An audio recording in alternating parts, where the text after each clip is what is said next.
Lonzo Ball went from having one of the most unorthodox shots in the league to being a reliable shooter. From highly criticized to redefining his shot, his shooting journey is a masterclass in commitment to improvement. How did he pull it off? Let's dive into it.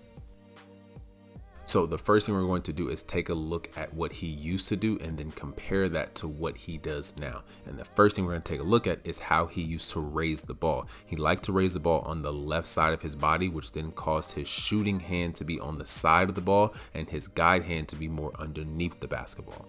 If you see here, if he were to twist his left hand just a little bit more back, this wouldn't be a bad left-handed shooting form.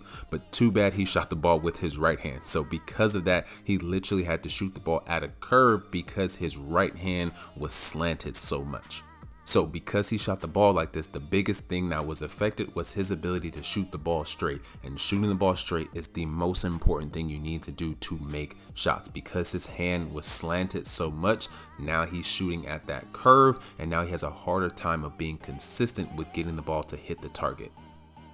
The second thing we're going to break down is how he moved with the basketball. If you see here, as he dipped the basketball, he dropped his body down and the ball went down as well. But as he started to raise the ball, his body started to raise at the same time. By moving the ball to his set point and lifting his hips, getting out of his stance at the same time, this throws off his timing and his fluidity. So you can see here, as he raises the ball, his hips start to go, but once he gets fully extended, the ball still has a little bit more room to travel, and then he has to shoot it. Now, him doing this is not the end of the world when it comes to making or missing shots. He is still going to make shots, but he's going to be more inconsistent because it's hard to repeat this type of movement, especially when he starts to move faster in the game. So like I said, he could still make shots. So even with his flaws, he was still able to make them. But this is more of a testament to how hard he worked and the work he put in growing up. But it isn't just about making shots. It's about being a consistent shooter and how often you make shots. So now let's dive into the adjustments that he made to help level up his shot. And the first thing I want to take a look at is how he raised the basketball. So you can see here, he starts with the ball in the middle of his body. From here, he raises it straight up instead of to the left side of his body like he used to do.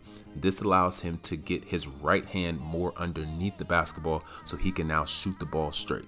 Now, if we go back to the start of how he held the basketball, I'm not a huge fan of how wide his elbows are and his hand positioning on the ball from the start, but we have to remember where he's coming from. So getting him able to do this is 10 to 20 times better than what he was doing before. So instead of trying to force the perfect looking thing, we have to focus more on adjusting the biggest flaw, which was getting him to just move the ball straight up his body. So even if it's not the perfect situation, like we said earlier, he still has made the proper adjustment.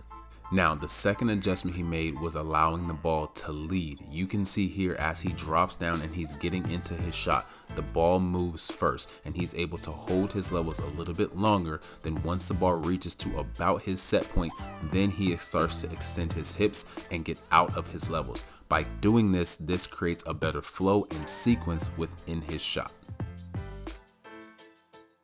Him being able to make the adjustments is one thing, but just because you make the adjustments doesn't automatically make you go from a poor shooter to a great shooter. You have to be committed to the process and get in the gym and get your reps in. So the one thing I want to take away from Lonzo is not even the adjustments that he made, but more of his mindset and his ability to put his ego down and commit to the process. And for me, it was kind of crazy because I was a shooter my whole life, hitting threes my whole life. I come in the league and now I can't shoot no more. So that was a wake up for me. I remember first coming to New Orleans. I get there, I'm working out, I'm shooting around, he's rebounding for me. I'm doing what I always do. About 3-4 days goes by and he's like, yo, like, we about to change this. I'm like, shit, like season about to start. Like, what you mean about to change it? He's like, I'm gonna be here. I'm like, all right, like if we're gonna do it, we're gonna do it. He was in there every night, man, just shooting. And it started off weird because it was just like, yo, like the first 2 weeks, I'm like, man, fuck this. Like, I'm about to just go back. Fuck it. Right. It's just like, nah, just stay with it. Yeah. And then, you know, repetition, you know, picks up with timing and then it locks in. So a lot of shout out to Fred Vincent for sure. Absolutely.